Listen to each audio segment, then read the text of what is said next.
Hi, it's Anne. Thanks for stopping by. We have a special guest today. My husband Dan is with us. Why don't you say hello, honey? Hello. And Dan is going to help me with this challenge for today. I have been cleaning the craft room as I tend to do every year in January. The results last maybe about 10 minutes, but anyway, we're in that happy 10-minute window right now. And I have found a stack of some of my hideously ugly papers. They are hideous because I have made them so. It is not their fault, and I feel like I want to give them another shot at life. I was practicing mixed media stuff. I used a lot of brown acrylic paint and lots of stains. I can usually save something if it doesn't turn out so well, but some of these I think might be a little bit beyond hope. But one of the most hopeful people I know is my husband, Dan, and I'm going to ask him to pull out 5 of the ugliest papers in this stack. And this might be kind of a hard decision because there are some really nasty papers in here. Some real experiments gone wrong. I'm going to ask him to pull out 5. And he has not seen these before. He wanted to go through the stack before I turned on the camera, but I said, no, you must wait.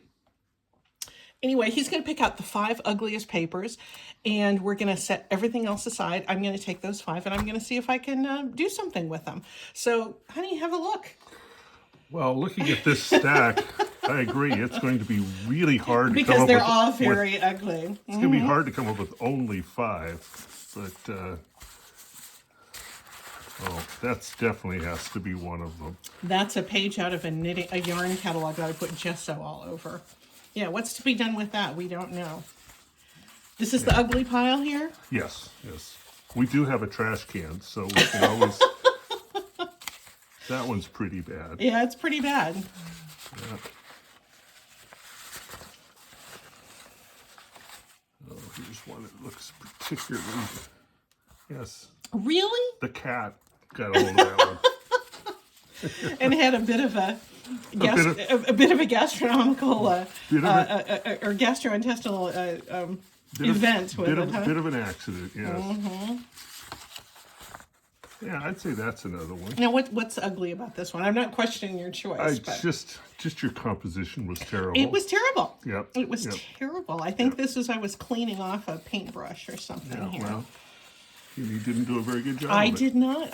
But you love me anyway. I know this. So how many we got?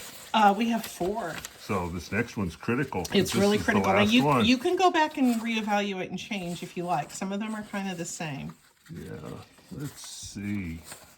I think, even though it's similar to the other one, that's another particularly It's pretty bad. Yeah. So it's pretty bad. So why don't we look at our 5 and Okay. see if they hold up. Do you feel comfortable with these choices, or that's what we're going to determine? Well, let's just determine. Okay. Let's just look at them. Okay. Ugly? Yes, I would say we've got 5 really good candidates here. Or really bad candidate? Well, depends on your category. So there you are. Thank you, dear. You're welcome. I'll see you in a bit. You have fun.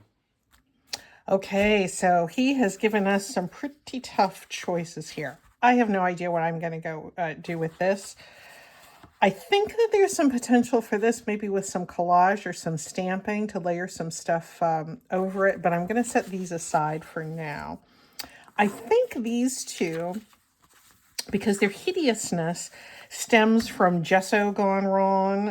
I dabbed gesso inappropriately. Well, it wasn't really inappropriate. It was just, unattractively dabbed over there. Here I was cleaning off a brush or something, and didn't turn out to be anything cohesive. So I think my choice, I think this one needs some stamping on it. I think I can maybe make some belly bands out of this because it's mounted on a piece of thin cardstock, and it's just a catalog page. But these with the gesso, I think my solution is going to be to add a little more gesso. So we're going to see what works there. I think I'm going to fold a piece of old map and put the gesso on over here. This gesso bottle, I've had it for years, and I've just about finished it. Barely open it. Gets a little dried around that nozzle. But I think that I can smear a little more gesso on here.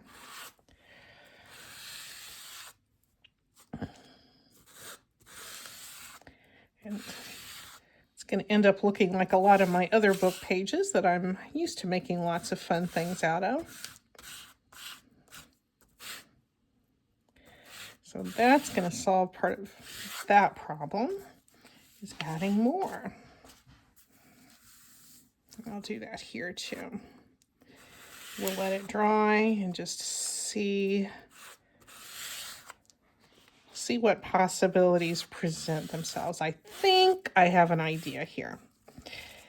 And I have been seeing or exploring some ideas on Pinterest for Crackle Paint. I'm thinking we might want to go the Crackle route, but we're going to let this dry. I have some other things I can use that on. And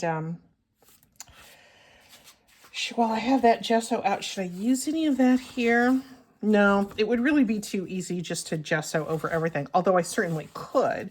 But I want to work a little more variety into this exercise with some of my solutions. So let's let this dry.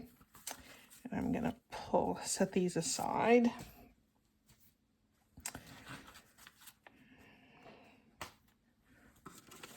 And let me wipe off my little gift card here. This one's about worn out.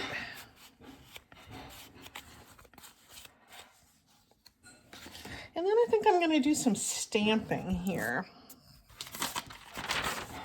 Put my underlay to one side. And it just fell on the floor.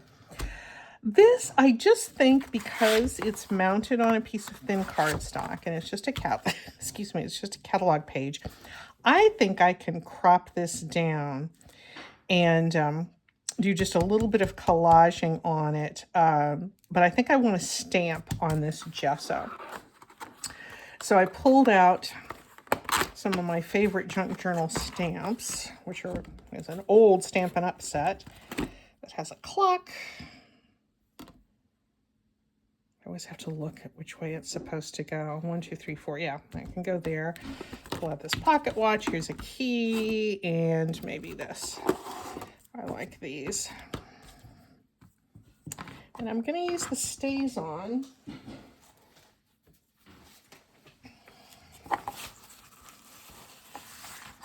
Might go over the edge a little bit. I'm using Stays On because sometimes stamping goes a little funny on top of gesso. Stays On, I know I can count on to produce a nice image. So let's start with the clock.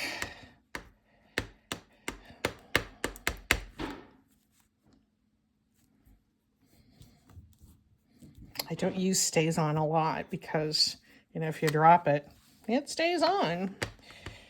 Unlike art glitter glue, it is true to its name. It's very descriptive. However, it does have that wonderful cherry pie scent. Some people can't stand the smell of art glitter glue. Stays On, but to me, it's cherry pie. Who knows what kind of fumes it actually has. I don't think I want to think about that, but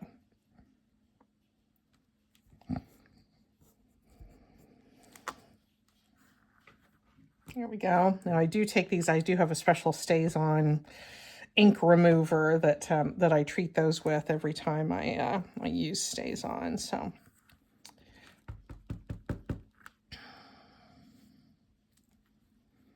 a little bit of key imaging here.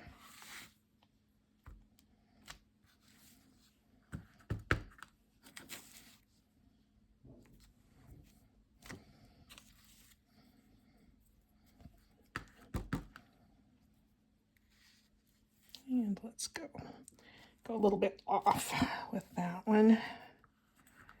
And then we'll put our little padlock on there.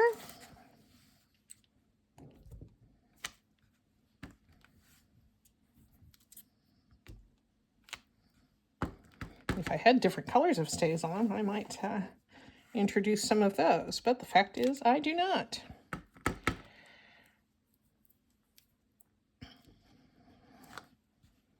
And one more off the edge there. Good. I think I'm gonna set, or let this set, and kind of think about this a little bit. I don't want to, oh, look at this mess I made out of that gesso. Okay, I'm gonna go clean this up. I'm gonna use up that other little bit of gesso, and I'll be back. Okay, so I've cleaned up a little bit, and both of these with the extra gesso on them have dried to the point where I can put another layer on them. These poor old battered book pages, they didn't know what they were in for when I started fiddling around for them, did they? I have been thinking for some time I wanted to try a DIY Crackle Paint, and I've been fascinated for many years by the concept of Crackle Paint, and I've purchased the Crackle Paint and I've used it on woodworking projects and such, but I don't have any on hand, and you know what, it's probably expensive. I thought, I wonder if there's a DIY alternative. I haven't tried this yet, but I thought we could do it together. I had this in my grandson's craft box, and the DIY experts say that if a thin layer of regular old Elmer's glue spread out over a surface and then topped with some sort of an acrylic paint dries and forms a crackling effect. So I don't know if it's going to work or not, but as Dan said, we have trash bins. So I'm just going to kind of put some of this glue here, and apparently it doesn't matter if it's thick or thin. I'm going to use a glue spreader. I could use a brush, but I had this card handy, and I just tend to think it tends to be a nice non-messy way to spread a wet medium. I don't look like I'm being very non-messy now, though, do I? But I'm not making any spatters, and there's not really anything to wash or clean up. I just wipe down my card and use it for the next project. All right. Use an old t-shirt to wipe that down. And from what I saw on Pinterest, of course, the arbiter of all craft projects, they say just to put the coat, or the top coat of the paint on top of wet glue. So that's what we have here. I don't have a whole lot of acrylic paint, but I have a few. This is one, kind of a nice little daffodil yellow, and here's a turquoise. And I think I might go with the yellow. What if I wanted to do something kind of springtimey? Sometimes when I take acrylic glue or pour it out of its little tube, there's a kind of a clear part of the acrylic part of the composition, I'm sure, that comes out initially. And I want to get things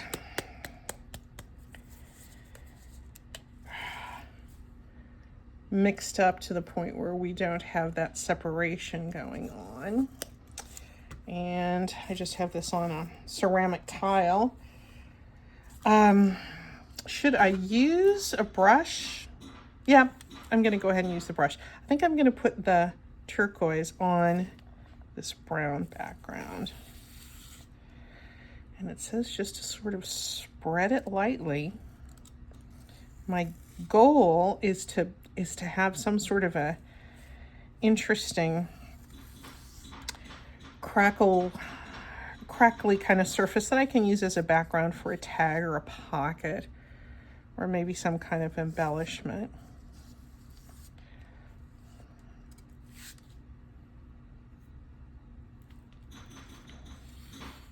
There we go. So that's when using the foam brush, and we're going to have to let that dry. There's some separation there where you can see some of the background, but hopefully it will become more distinct after after it dries. Now this one, I only had one of my foam brushes around, so this I'm just going to spread using the card, and I can tell that this one is going to take it a little bit better if I go the other way. But since there is acrylic paint already on the base of this one, there's going to be a little bumpiness to this surface that is not going to aid in smooth application. So we're just going to kind of take this as it comes. I'm sticking my fingers in the glue. Maybe I'll squirt a little bit right onto the page and spread that around. Yeah, I'd like to have more acrylic paints. They're not that expensive. I need to figure out a place to store them if I want to acquire some more, and quite frankly, figure out what I want to do with them. I haven't had a reason to have many of them, but I get so inspired seeing other YouTubers use their acrylic paints in paper crafts, and it'd be nice to see what I might be able to experiment with. Whoops, yeah, see, I'm picking up too much of that. I'm going over it repeatedly and I shouldn't be doing that, because I'm picking up the paint that's sitting on top of that wet glue. I need to remember it's not on top of a dry substrate. I'm going to patch that up, and we will see. I can't overwork it, which is exactly what I'm doing right now. Okay, that one, I don't hold out a whole lot of hope for that one, to be perfectly honest. But let's see how these dry up, and we'll just see. Okay, so the other stuff is drying. Let's turn our attention to this one. Oh, this is an assault on the eyes, isn't it? I was just combining a bunch of things. Again, sometimes things work and sometimes they don't. But as we've kind of discussed before, sometimes things that are really nasty, you cut it down into small doses and it can be just fine. So I thought this one is kind of screaming out for a die cut to me. I thought immediately, about these, Tim Holtz wildflower die cuts, and I love these, and I use these a lot. But I thought, because I use them a lot, why don't I set them aside and not use them this time, and get out something that I maybe haven't used in a while? And having recently cleaned and organized, I ran across this little bubble. Die cut. I am not certain that would work, but it's only going to give us those little thin rings. It's not going to give us those circles. Well, I mean, circles will be part of the leftovers, but I might try that just to see. It may not be appropriate. I was thinking maybe because this is sort of fallish, maybe something a little bit botanical. I rarely use these. That looks like Lily of the Valley. That's spring. Roses, that's summer. Daisies are kind of summer, but we could maybe squeeze those in there and see if we can. Maybe poppies. Maybe poppies will be the way to go here. So I'm going to see if I can squeeze all of these in. And then I thought maybe there's something in one of these frames. This is something I picked up at the thrift store, and there's a whole bunch of little oddball frames in there, but that looks like that might be kind of handy or useful. I bet I can get several of these in here. Yep, there's room for a couple of these in here. I'm going to play around and see. I may sacrifice this one. But at the same time, I kind of want to see how it's going to come out. So I think I'm going to take this over to the die cut machine, and we'll see how it turns out. Okay, let's see how this turned out. Oh, That's cute. That's going to be nice and usable somewhere in a collage. That one just popped right out of there, didn't it? I tend to, when I'm mass cutting something, I tend to use old washi tape that I'm not going to use for anything else to hold my dies down. And it looks like I went a little bit off the mat there, but that's okay. There's a fix for that. Just trying to organize this a little bit so you can see the cuts a little bit better. Okay, so this is one that I need to poke out of the die. I did get this little label thing that could be useful. And this I need to poke out of the die itself. I think this is going to be kind of nice. This, I think that's going to be something I'm going to like. Isn't that a pretty little frame? That could be really nice. How we're going to use it, we don't know. Now, the big thing is this big circle guy.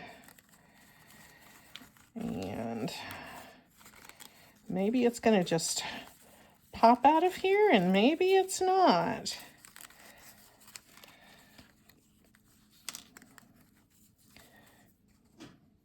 Yep, I was overlapping things just a little bit too much down here, but let's see if I can coax it out of its confines there. Get out my X-Acto knife and see if I can complete the job that I didn't let the die cutting machine do.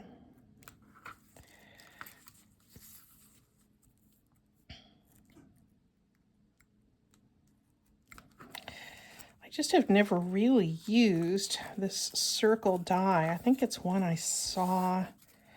I think it was an impulse buy. I think it must have been. I had a certain idea in mind that I wanted to use for a card or something like that, and I purchased this die, and it just hasn't been one, excuse me, that I've used at all.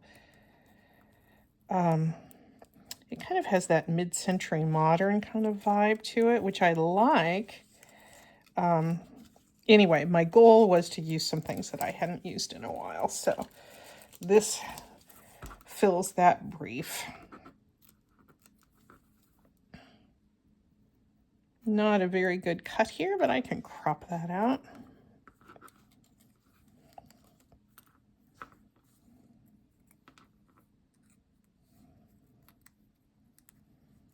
There we go. I wouldn't say that I absolutely love that, but let's see if I can find a place to use that. Here's the other one. That's a big mystery.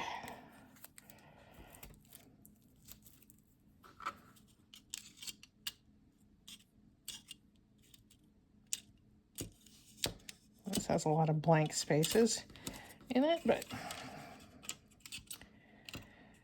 I'm very comfortable using X-Acto knives. When I was in the newspaper business, I used to use them back in the days when we actually had printed text that we put into our page layouts before everything was an electronic layout. That's been a while. That was how I got my start as a writer, was as a newspaper reporter. Seems like another world, doesn't it, when we had daily newspapers. That was right out of college.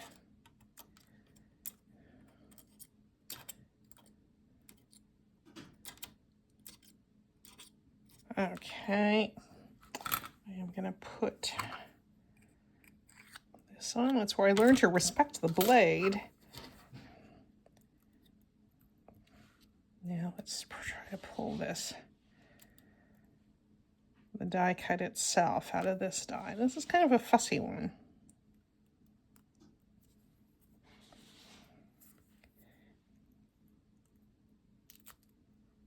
This might be one. My friend Peggy Jo, I think, said over the weekend when we were having our group cleanup together on Saturday that she had read or heard somewhere that you can use a like a dryer sheet to kind of run over or run through your dyes to keep your things from sticking in the dye. Oh, here so you can see it a little bit more.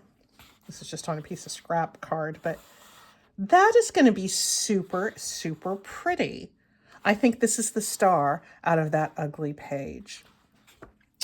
So we'll see what I'm going to do with that. The only other piece that I haven't used at all has been this one, the cat erp page. This seems to me like it's something that needs some stitching, some sewing machine stitching. So let me think on this just a little bit. I'm going to clean these up. Okay, I'm looking at this and I do want to do something machine stitched with it, but I think I want to add a little pink to it because I have something in mind to use a heart. I want to make it kind of Valentine-y. I'm not really the best at doing this, and this is evidence of that fact. But I do have a little worn lipstick here, and let's see if I can drizzle a little bit of that. Here, I probably put too much on.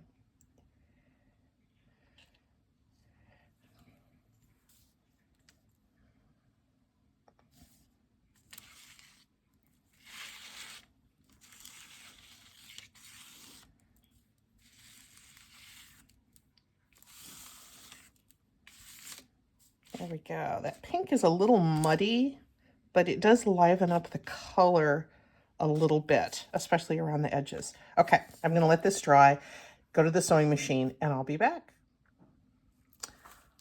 Okay, here is how that little ugly book page turned out. I'm so glad I added just that little bit of pink in distress ink to that blue and brown book page, and I made it into a tag. I loved the resulting paper so much I didn't want to waste a scrap of it, and I just took a little piece of I cut out a heart, took a little piece of linen and put that there, stitched a couple of pieces of lace onto it because I wanted the contrast of the grunge and the tearing and the mess with something kind of elegant like lace and a little bit of sparkly. I embraced the grunge. I went really grungy on it, and some of the little scraps I just put on the back because I thought this marbly distress color, once the pink was added, was really pretty. Not usually a pink gal. It's a neutral enough pink that suits my sensibility, so I'm really happy with that. And in fact, I had a little scrap left over I didn't want to waste, and so I made a little belly band and used some of our grandson's magazine words to just put a little bit of a prompt there, and I think that's cute. So that's how this one turned out. I want to keep moving along because I don't want this video to last all day for you, but I do have a lot of content. Let's look at how those Crackle Paint pages turned out after they dried. Not great. I gotta admit, they're not great. I'll give you a little bit of a closer look. This is the one where I really think I kind of botched up the application, but I wanted to see how it turned out. You can tell that there was some crackling there. This is the one where, you know, I didn't use the sponge brush. I just put the top layer of the acrylic craft paint on top of the glue. Dragged it along. Not so successful. However, I think it'll be okay with what I want to use it for. Here's the other Crackle Paint attempt on top of the white gesso with the turquoise paint, and you can see the grains. It looks almost like wood grain, so that's usable. That's fine. What I do like about this one, even though it looks clumpy, is that we were able to knock down that heavy pumpkin kind of color that was on the original. So this is what I intend to do, excuse me, next. I intend to take this pretty die cut from that really hideous multicolored autumnal page, and I think I'm just going to make a tag. I think I'm going to make a nice simple tag out of that. I think that'll be nice. It'll be easy to back.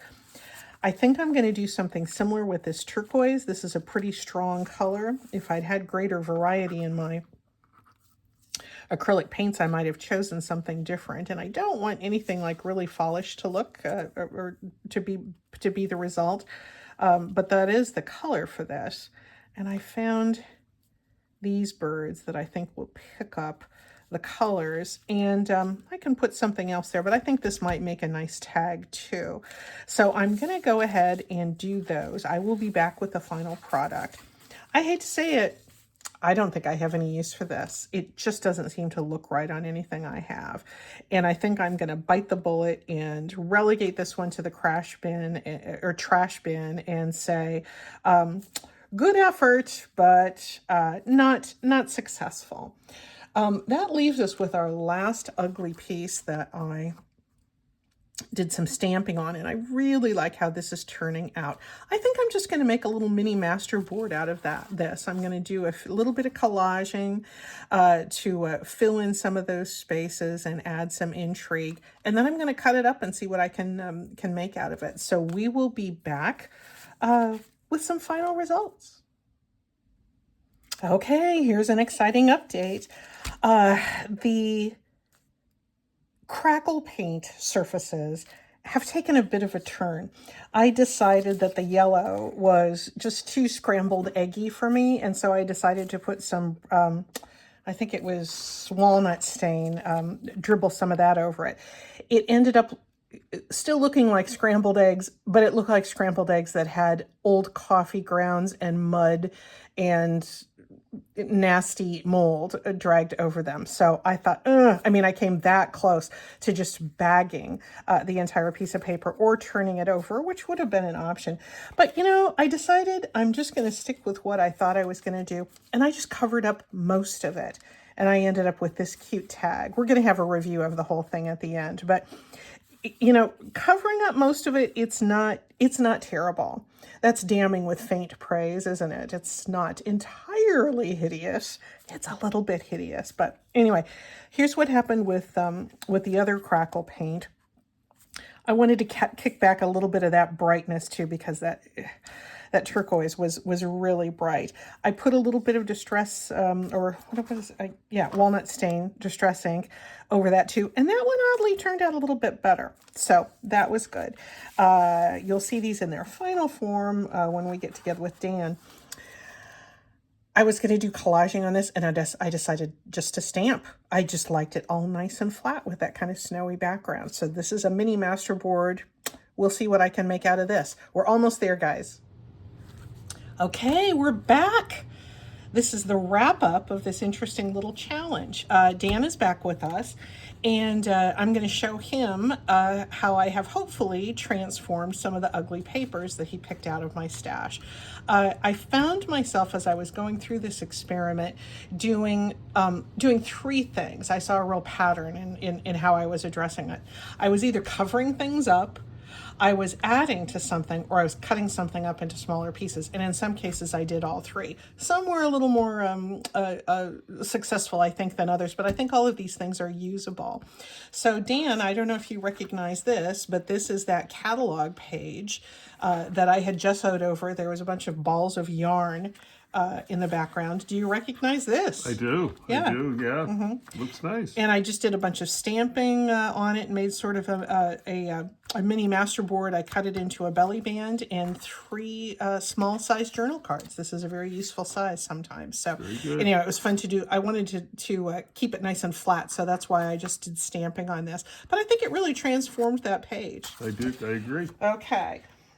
Do you remember there were a couple of pages they were book pages that had kind of ugly stains on them and some kind of smears of white because I had put some gesso. One was kind of a really ugly pumpkin color. I do, absolutely. And then there was another one, you'll probably recognize this, that was a book page that just had a whole bunch of dyes on it. It was really garish and really sort of autumnal. Well, I took that autumnal page and I die cut this poppy scene out of it, and I die cut this, and I have a few other little die cuts that are left over. The other 2 pages, the pumpkin-y one, this was the pumpkin-y one. I attempted to do sort of a crackle paint treatment yeah, this looked kind of gross. I kind of kept adding stains and things to it. I wanted to go really grungy on this. It ended up looking pretty gross, so this was where I just kind of covered things up. This turquoise was a little garish. But I added a little stain to try to tamp down that bright turquoise color that I put on top of the original. But they make nice little tags, I think, and of course we like having the Oriole there, don't we? Yeah, a little bit mellowed that sheet down a lot. Yeah, a little bit. We did. And then the one that looked like the cat had a bit of a unfortunate event with. I think this is my favorite one. I agree. I think it's really nice. Do you recognize it? I do. And it doesn't, the cat wouldn't recognize it, but I think it looks really nice, yes. There was something kind of sweet I thought about the blue in it, but I added a little bit of pink. I added some linen. I added some lace. And I had enough left over from that sheet that I made a little belly band so I can put this down on a book page, on a journal page, and just insert this and have a place to keep that tag in place. Yeah, it looks fantastic. I think that, and that's from one of Barney's magazines. Yep. So, yeah, I think that's appropriate, don't you? I think it's absolutely appropriate. I think it looks fantastic. Okay, there you go. Thanks a lot for watching, guys, and let us know if you try anything like this. It's fun. Bye-bye.